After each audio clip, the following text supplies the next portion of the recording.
আসসালামু আলাইকুম বন্ধুরা, হাইড্রার রিপ্রোডাকশন নিয়ে আজকে কথা বলছি। হাইড্রা দুইভাবে রিপ্রোডিউস হতে পারে, অ্যাসেক্সুয়ালি এবং সেক্সুয়ালি। যদিও ওরা মনুষ্যাস প্ল্যান্টস অর্থাৎ হাইড্রার ভিতরে টেস্টিস আর ওভারি অর্থাৎ স্পার্ম আর ওভাম দুটোই একসাথে থাকে। দেখো, একটা হাইড্রার বডিতে কিন্তু স্পার্ম আর ওভাম আছে, কিন্তু তারপরেও কিন্তু ওরা সেলফ ফার্টিলাইজ করতে পারে না। সেলফ ফার্টিলাইজ মানে এই এই স্পার্মটার সাথে কিন্তু এই ওভামটা ফার্টিলাইজ হয় না, অর্থাৎ নিজেদের মধ্যে কিন্তু ফার্টিলাইজ হচ্ছে না। ওদের কি করতে হয়? ওদের ক্রস ফার্টিলাইজেশন করতে হয়। একটা হাইড্রার স্পার্মের সাথে আরেকটা হাইড্রার ওভাম, আর আরেকটা হাইড্রার স্পার্মের সাথে অন্য আরেকটা হাইড্রার ওভাম, এভাবে ওদেরকে ক্রস ফার্টিলাইজেশন হতে হয়। কারণ ওদের বডিতে যে স্পার্ম আর ওভাম এগুলো ফার্টিলাইজ হতে গেলে আগে কি করতে হবে? ওদেরকে ম্যাচিওর্ড হতে হবে। সমস্যাটা হচ্ছে ওরা একই টাইমে ম্যাচিওর্ড হয় না। যখন স্পার্মটা ম্যাচিওর্ড থাকে তখন ওভামটা ম্যাচিওর থাকে না, বা ওভামটা যদি আগে ম্যাচিওর হয়ে যায় ততক্ষণে স্পার্মটা ম্যাচিওর্ড হয় না। যার কারণে ওরা কখনো সেলফ ফার্টিলাইজ করতে পারে না, ওদেরকে ক্রস ফার্টিলাইজেশন করতে হয়। এটা গেল সেক্সুয়াল রিপ্রোডাকশন। আচ্ছা, সেক্সুয়াল রিপ্রোডাকশনের আগে আমি অ্যাসেক্সুয়ালে যদি একটু বলি। অ্যাসেক্সুয়ালি ওরা বাডিং এর মাধ্যমে হচ্ছে রিপ্রোডিউস করতে পারে, আর তাছাড়া ফ্র্যাগমেন্টেশন বা ফিশনের মাধ্যমে। ফ্র্যাগমেন্টেশনটা সোজা, যে একটা হাইড্রাকে মনে করো মাঝখান থেকে কেটে দিলা, তাহলে মনে করো হাইড্রার এই পার্টটুকু নাই, এইখান থেকেও ঠিকই নিচে পেডাল ডিস্ক বানাই ফেলবে, একটা হাইড্রা হয়ে গেল। আবার মনে করো যে হাইড্রার উপরের পার্টটুকু ছিল না, সে আবার ঠিকই এইখান থেকে ওর টেন্টাকেলস বানাই ফেলবে, হাইপোস্টোম বানাই ফেলবে। কারণ হাইড্রাতে আছে ইন্টারস্টিশিয়াল সেল, আর ওইটা রিকোয়ারমেন্ট অনুযায়ী যে কোনো কিছু যে কোনো সেল ক্রিয়েট করে ফেলতে পারে। যার কারণে কিন্তু আমরা এইটাও জানি যে হাইড্রার কিন্তু নর্মাল কোনো ডেথ নাই। এইটা গেল ফ্র্যাগমেন্টেশন, যে কেটে ফেললেও আলাদাভাবে ওরা প্রডিউস হয়ে যাবে হাইড্রা। আর যদি একটু বার্ডিং এর ফিগারটা একটু দেখো, এই যে 4টা স্টেপে যে বার্ডিং দেখিয়েছি। অ্যাসেক্সুয়াল রিপ্রোডাকশনটা হয় যখন ওদের হচ্ছে খাবারটা বেশি থাকে ওই সময়। দেখো, যখন ওর মানে বডিতে খাবার বেশি, তখন ওর এখানে আলাদা একটা বডি পার্ট বেড়ে গিয়েছে। মনে করো খাবার বেশি, তাই বডি পার্টটা বেড়ে গিয়েছে। আর এটা এখানে হচ্ছে বার্ড ফর্মেশন। বডি পার্ট তো আসলে বাড়ে না, এখানে একটা বার্ড ফর্ম হয়েছে। সেই বার্ড থেকে আস্তে করে হাইপোস্টোম আর টেন্টাকেলস গুলো ফর্ম হয়ে যাবে। এটা ফর্ম হওয়ার পর ভিতরের দিকে একটা ভাঁজ সৃষ্টি হবে আস্তে করে। এই হাইড্রাটার মতোই থাকবে, আর এটা এখান থেকে ছুটে গিয়ে এটা আলাদা একটা নতুন হাইড্রা হয়ে যাবে, একটা ইয়াং হাইড্রা। তাহলে এভাবে বার্ডিং এর মাধ্যমে কিন্তু হাইড্রা রিপ্রোডিউস হয়ে থাকে। আর সেক্সুয়াল রিপ্রোডাকশনটা হচ্ছে একদম ইজি। এখানে ফার্স্ট স্পারমাটোজেনেসিস আর ওজেনেসিসটা কি জিনিস? যে প্রসেসের মাধ্যমে তুমি ইন্টারস্টিশিয়াল সেল থেকে যে স্পার্মটা ফর্ম হচ্ছে এটাই হচ্ছে স্পারমাটোজেনেসিস। আর যেখানে ইন্টারস্টিশিয়াল সেল থেকে ওভাম ফর্ম হচ্ছে এটাই হচ্ছে ওজেনেসিস। ঠিক আছে?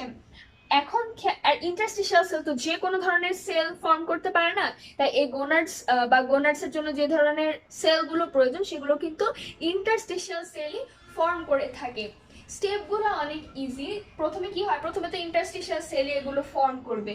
তো ওরা কি হয়, ওরা ফার্স্টে যখন স্পার্ম বানাবে তখন স্পার্ম মাদার সেল হিসেবে কাজ করে। স্পার্ম মাদার সেল মাইটোসিসের মাধ্যমে ডিভাইড হতে হতে স্পার্মাটোগোনিয়া হয়।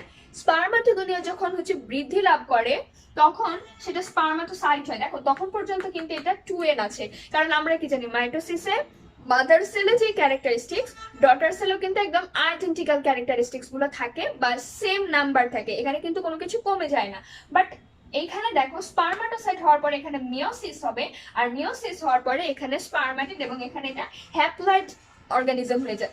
অর্গানিজম তো না, হ্যাপ্লয়েড ক্রোমোজোম এখানে ওরা বিয়ার করবে, অর্থাৎ সিঙ্গেল ক্রোমোজোম।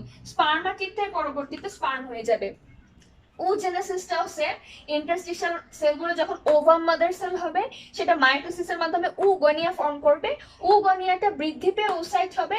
মিওসিসের মাধ্যমে 4টা হ্যাপ্লয়েড উটিড ফর্ম করবে, আর উটিড গুলো কি করবে? ওভাম ফর্ম করবে। আমি তোমাদেরকে একটা ফিগার দেখাই।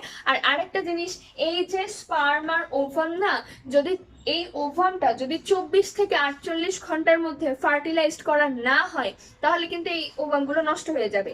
আর আরেকটা জিনিস, এই যে দেখো স্পার্ম গুলো যে যাচ্ছে, অনেকগুলো স্পার্মে কিন্তু একটা ওভামের দিকে যায়, কিন্তু শুধুমাত্র একটা স্পার্মই কিন্তু এটা নিউক্লিয়াস মানে ওভামটার নিউক্লিয়াস পেনিট্রেট করতে পারে।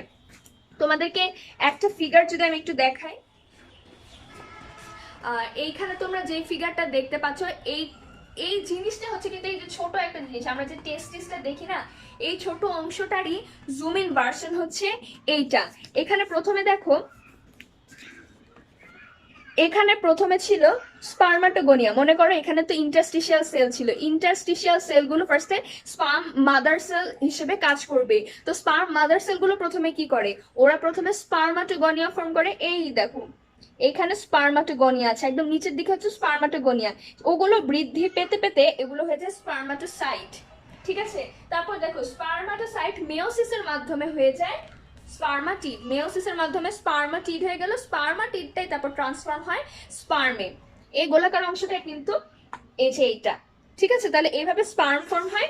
আর ওভামেটটাও সেম জিনিস, ঠিক আছে, যে ইন্টারস্টিশিয়াল মাদার সেলটা এখান থেকে ওভাম মাদার সেল, তারপর উগোনিয়া, উসাইট, উটিড।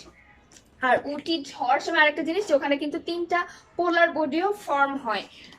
এখন একটু ডেভেলপমেন্টের কথায় যদি আসি, যে স্পার্ম হলো ওভাম হলো, এবার ওদেরকে ফার্টিলাইজড হতে হবে।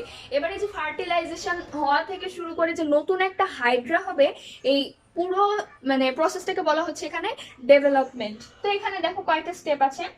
স্পার্ম আর ওভাম ফিউজ করার পর প্রথম যে সেলটা পাবো সেটা হচ্ছে জাইগট, ঠিক আছে।